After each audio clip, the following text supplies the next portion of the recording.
Hello, I'm Carl Jones. Welcome to another edition of Midlands Business Update, the big centre TV show that turns the spotlight on industry and commerce across the region, the money makers, the policy makers and the companies putting the West Midlands on the map. Now, one of Birmingham's best known manufacturers certainly fits into that latter category, having revealed this week that it's on course to smash the £7 million sales barrier for the first time in its 50-year history, having won new contracts and expanded its product range.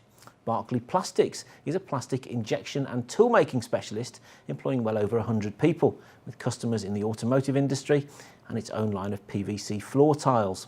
It's all a far cry from the day when the company was launched with just a handful of staff back in Balsall Heath in 1965, half a century ago this year. So we felt we needed to find out more. So I'm delighted to be joined by Matt and Mark Harwood from the business. Gents, thanks ever so much for coming in. Now, Mark, you're the current managing director of the business. And it's really been a family issue from your point of view because you're the son of one of the founders, that's right, isn't it? That's correct, yes, Maurice Harwood. So tell me about how the business has progressed through your family's connection. It started off, John Barkley wanted to, bit of an entrepreneur in the Birmingham area. He put an advert in the paper, the Evening Mail, to start off an injection moulding company. And there's my dad and his 4 friends at work saw the ad and decided to apply for it, and they took it from there. So it was a obviously much smaller operation. Yeah, there's just the 4 of them. And then how did it evolve over the years? Well, John Barkley only lasted about a year and he died.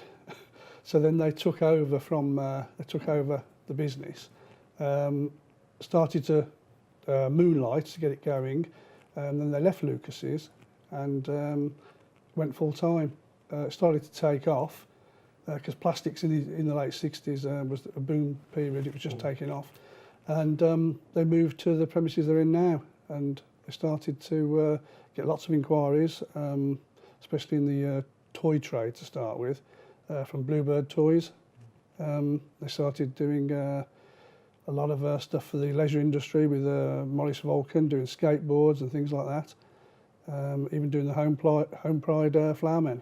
Because that's the thing, isn't it? Over the years, people have realised just the combination of the lightweight and the durability of plastic means that suddenly they're starting to use them for all sorts of products that they'd maybe not thought of before. How long have you been involved in the business then, Matt? My current stint at Barclays, I've been involved for 6 years, but I've been there in and out since I was a child, as I'm the son of Mark as well, so it's always been a family. So third generation of the family involved in the company. Yeah. So now, whoever wants to tell us about. You mentioned the Home Pride men. I mean, you've had some fantastically quirky, high-profile contracts and deals over the years, haven't you? We've always been 50% automotive and probably 50% quirky little things like that. Home Pride man was again for Bluebird Toys at the time, which I don't think exists anymore, and it just went from there, but we've always had that core of business of doing the lighting, which is based from the Lucas times. We're still making classic car lights, things like the Minis and MGs. We're still doing all those types of lights as well. Because that's the thing, is, I mean, in 50 years, you've seen highs in the automotive industry. 10, 15 years ago, we've seen some pretty horrendous lows as well, haven't we? I mean, were you shielded from that, or? The worst low we had was probably in the recession of 2008, 2009, where we had to get rid of quite a bit of staff, and we've come through it the other side now, and we're pretty much stronger. And how do you think you've done that? Is it because of the automotive products, or is it because of the broad range that you? Well, since the recession, I think we tried to go away from automotive as it was a declining industry back then. But in the recent years, it's been growing rapidly, as many people know, and it's definitely picking up again now. We're seeing inquiries from all kind of automotive manufacturers, and it's good to see that some of the big names are repatriating and bringing a lot of it back to the UK. And presumably, having the likes of Jaguar Land Rover bringing high-profile investments into the region is good news for your company, then, is it? It is, definitely, yeah. Quite a lot of the inquiries we're getting recently are for Jaguar Land Rover, and they just seem to be going from strength to strength at the moment. And now, just flitting back a minute, Home Pride Man was, how long ago was that? Do you like the Home Pride Man? Yeah, I do like Home Pride Man. I always liked Home Pride Man, I like TV commercials. Yeah. That was how long ago? That was in the late 70s, early 80s. And we did the Big Yellow Teapot, if you remember that. Big Yellow Teapot, I do, yeah. That was in 1982, I think that was. When you're involved in contracts like that, are you aware of just how sort of mass market appeal they are, or is it just another job, really? Just another job, that was, yeah. Now, I know more recently, in terms of high-profile contracts, you were involved in the Winter Olympics, weren't you? Yes. What was that? Yeah, we were approached by a local company to design and build a range of baubles for the world's largest chandelier, I think it is, for the Sochi Winter Olympics.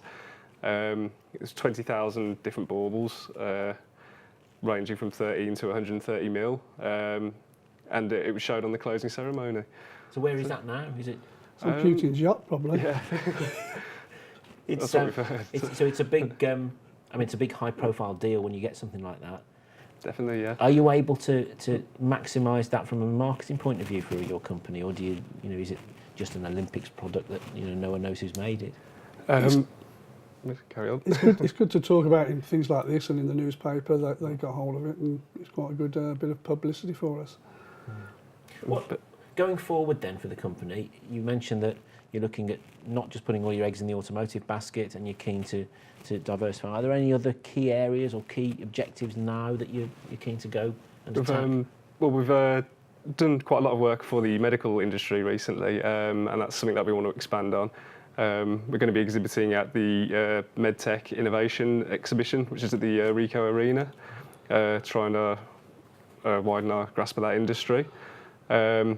Another industry we see picking up quite a bit is the Internet of Things, where people network physical objects, and we've got our own patented process called in-mold internal welding, where I think that'll play an important part and should pick up with them. And is that something that you've developed, having sort of sat down, spotted the trends in the market and thought, this is where we need to go in the future then? It was actually a number of years ago we developed it. I think it was about 5 years ago. Yes, basically you can actually put an object into the moulding machine and actually weld the two parts in the machine and comes out a completed item. So if you've got an electronics thing that you have to weld in afterwards, which is normally electronically sonic welded, the vibrations and that will completely ruin the electronics. So if you put it into the machine and mould it, you haven't got that, so it comes out pretty good. And we've done a tyre pressure transducer, and that's one of the first ones we did. So that sort of technology is quite adaptable to all sorts of industries, isn't it then? It is, yeah. Definitely, yeah. It's it'll negate the need for things like ultrasonic welding. So you can house electronics and sensors. It's 100% waterproof as well. Do you develop all of these ideas in-house, or so have you got a team at like an R&D team? We've got a good design team there. We've got one of the best designers working for us in the UK. His name's Pete Ted. He's a director of the company now, and we're proud of what he's done so far. Excellent. So hopes and aspirations for the coming 12 months then, other than having a great party to celebrate your 50th birthday? That was a good party, wasn't it? Yeah. We're just going to carry on as we are. We've got lots and lots of inquiries. Our tool room's probably busier than it's ever been, and we're looking to employ more tool makers, and we've got we're interviewing apprentices at the moment. We've got 3 already, because there seems to be a bit of a gap in the market between, say, 25-year-olds and the next line of tool makers are all in their 40s. So I think a lot of people went into IT and things like that. It's when the recession hits, people look at the industry and think maybe it's not the industry to be in. Now that it's thriving, the skills aren't catching up quite as quickly. Yeah, now we've got to try and address that skills gap. I think the age of our tool room, the current combined years of experience is something like 500 years, isn't it? Is the West Midlands a good place to be in terms of recruiting staff, and do you find it easy to recruit? So? No, not really, not with the tool makers, no. You have to kind of get apprentices in there and train them yourselves. And we've got quite a few elderly tool makers which are doing a lot of training, passing on their knowledge to the younger ones. Have you got quite a lot of people that have been with you for a fair chunk of your 50-year history then? We have, yeah. We've got a plaque on the wall which everybody who's been over there 20 years is on that plaque, and there's a lot of people. Because that's always a sign of a happy workplace, isn't it? Definitely. David Challoner, whose father was one of the original members, he's been there in the tool room 43 years. still making tools. I bet he's got some stories to tell, hasn't he? He has, yeah. So what about the 50th anniversary party-wise? What's the plan? We've had a party already, I think, didn't we? Yeah, Well, yeah. what I can remember of it, but Yeah, it was a local bar. We invited all current and ex-employees, so there was quite a big turnout. It was good to see some of the old faces. yeah, we had like a reunion from the past and present. Oh, that's good. So all in all, as optimistic as you've been for quite some years, it'd be fair to say. Yeah, it's probably Yeah, one of the, definitely. looking forward, it's looking good. Yeah, we've invested in a 650-ton machine, which is the largest machine we've ever bought in the injection moulding shop. That will be delivered next week, so we can start going for bigger products. It'll be able to do things up to a metre squared, about 2 kilos in weight. Gents, thanks ever so much for coming in and talking to us. We'll see you after the break.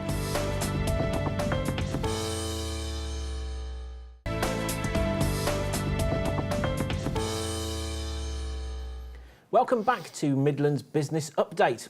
From manufacturing, we're going to move to the professional and service sector now, with a little bit of Top Gear thrown in for good measure. But before I introduce my next guest, let's have a quick look at some of this week's West Midlands business headlines.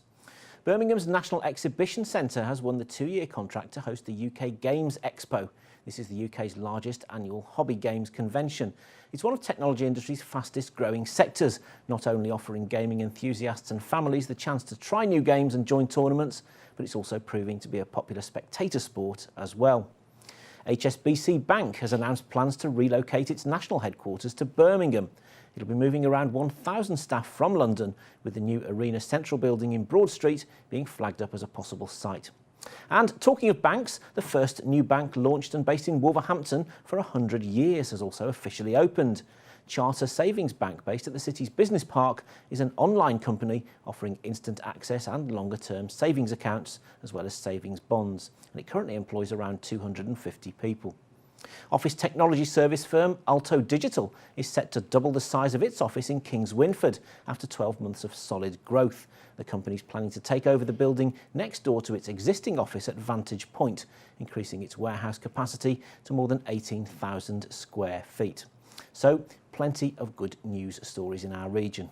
Now though, time to introduce our next guest. His company expanded into Wolverhampton a few years ago and hasn't looked back since. John Metham, partner and head of employment law team at Martin Kay Solicitors, a very warm welcome. Thank you very much indeed. John, give us a little bit of a background to your role within the company. I've been with Martin Kay now for about 9 years, predominantly based in Telford. I head up the employment department of Martin Kay. And we act for various manufacturing production organisations across the UK. Obviously our core client base is in the West Midlands region, and predominantly in manufacturing, service sector, production operations and so forth, typically between 5 to 100 employees upwards. In addition, we have fairly substantial volume conveyancing, personal injury, corporate support, litigation, so on. So the complete tranche of legal services. And you relocated as a company from Telford across to Wolverhampton. What was the thinking behind that? We did, and I must confess we haven't looked back since. We gave very careful thought to our next phase of expansion. We looked further north, we looked to the south, west, etc. And we felt there was a real investment within Wolverhampton. And we felt that's something which we wanted to try and work with and try and utilise in terms of introducing a wider client base for us. So to that extent, we have offices now in Tettenhall. We are recruiting at the moment, and we're expanding. We've built up some very good relationships with local businesses. I think they like our approach. Our USP is very much going to clients. We appreciate clients are busy, and it's sometimes difficult to go and see your solicitor or your accountant. And also for us, I think some of the infrastructure was quite important, parking facilities, etc. But for us, the overriding factor was we sensed there was a real energy, a real buzz in the air in Wolverhampton, real entrepreneurial spirit, which we wanted to try and utilise. I was going to ask you that really, just how different is the economy in Wolverhampton compared to some of maybe the other towns in the region that you operate in? Well, I think Wolverhampton, like many towns and cities has experienced its problems insofar as inward investment and so forth. But I think, given the national and international investment in Wolverhampton, we felt that the infrastructure was going a complete change, a complete rethink. Obviously, the introduction of Land Rover Jaguar within Wolverhampton itself has created a number of opportunities, and again, opportunities create opportunities. And certainly from our perspective as support providers, as service providers, that was an area which we felt there was growth. Again, in terms of the surrounding locations, in some respects, Wolverhampton is providing a hub of energy for locations around, perhaps within a 5, 10, 20-mile radius of Wolverhampton. Certainly that's our experience of it. Now, I was doing my due diligence on you earlier just to try and get into the spirits, and I noticed in your biography on your website that you are a big fan of fast cars. So I put two and two together and thought, right, what's the big employment law talking point this week? Jeremy Clarkson leaving Top Gear, not having his contract renewed. So I thought I'd ask you this question and see if you had been in the position of having to advise either the BBC or Jeremy Clarkson maybe in this scenario, what would have been going on behind the scenes? It's an interesting one, and you're absolutely right. I must confess I'm a real petrolhead and an avid fan of Top Gear. You'll miss Clarkson on Top Gear. Sunday evenings will never be the same again, and certainly judging by some of the online petitions and so forth out there, there is I think, in fact, the Prime Minister made certain comments as well. Absolutely. So it's gone all the way to the top. You presumably, though, looked at the situation with another set of eyes, thinking what would have been going on behind the scenes. Yeah, absolutely. I think from a legal perspective, I think it's important to firmly keep your feet on the ground and actually base your judgment and reasoning upon the facts. It's very easy, particularly in a case involving celebrities, to pay too much credence to perhaps some of the media headlines, some of the rumours, online references to what may or may not have happened. So I think it's important to establish the facts. Employment law, sadly, is all about procedure. And certainly in this particular case, there is an investigation. Obviously, I'm not privy to that investigation, but I'm sure the report will be published at some point. Or leaked. Or leaked, indeed. Yes, absolutely, as they invariably are. But to that extent, so there's certainly evidence of appropriate procedure of an investigation. I think that's important, particularly where it involves a celebrity. I think it's probably fair to say Jeremy is a sort of Class A celebrity, is known worldwide, and to be fair, that raises certain expectations, certain behaviour, certain conduct, etc. And just reviewing some of the gaffes, for want of a better word, over the last couple of years, there's been various sorts which have offended various individuals, and to that extent, I guess any reasonable employer, be it a national employer or international employer, small or large, may well sort of reach a point where they say enough is enough. Insofar as whether there were any other options, that's an interesting one. Employment law, to be fair, is all about options, and I think it's identifying how one can deliver a clear message to Mr. Clarkson, whilst at the same time keeping the myriad of fans and, in fact, the revenue for the BBC as well. Because that's what the BBC would have been weighing up, no doubt. Is, Top Gear, one of its biggest exports, one of its most popular shows, with one of its most controversial presenters. How much leeway do you give on one side to benefit on the other? That's absolutely right. And in fairness, it actually does reflect commercial reality. It's analogous, if you like, to a business with, its top salesman getting into difficulties. What would a reasonable business do? So in our experience, it's always a balancing act between the commercial pressures and the legal pressures and the procedure, and invariably some halfway house could be identified. I guess, options which certainly I would have considered in a case like this would be, for example, a period of unpaid leave, perhaps for 3 to 6 months. It's important to be aware that the alleged victim wasn't demanding his dismissal, as far as I can ascertain. There was a prompt apology. There was in person. So I think those factors are entirely relevant. To that extent, having dealt with similar cases, naturally not at the sort of level involving Jeremy, but similar sort of facts, extended final written warnings, a period of unpaid leave could have been options which were an alternative to dismissal. Because it's so high profile, everyone's looking at it with a fine tooth comb. It's a very difficult case, isn't it? One of the other areas that I know you've been looking at recently, talking a bit of employment law, is the area of equal pay, and there's been quite a lot of spotlight on this, hasn't there, at the moment? Whether people actually feel confident enough to know what their rights are to attack the issue? What's your current view on that? Yes, I mean, equal pay has been endemic in some respects in the public sector for many, many years. However, it's now beginning to appear in the private sector. Bizarrely, the legislation regulating equal pay goes back to 1970, the Equal Pay Act. And to that extent, that implies an equality clause into everyone's contract of employment. So if you are doing like work or work rated as equivalent or the same work, then you have an intrinsic right to be paid at the same rate as a male or a comparator of the opposite gender.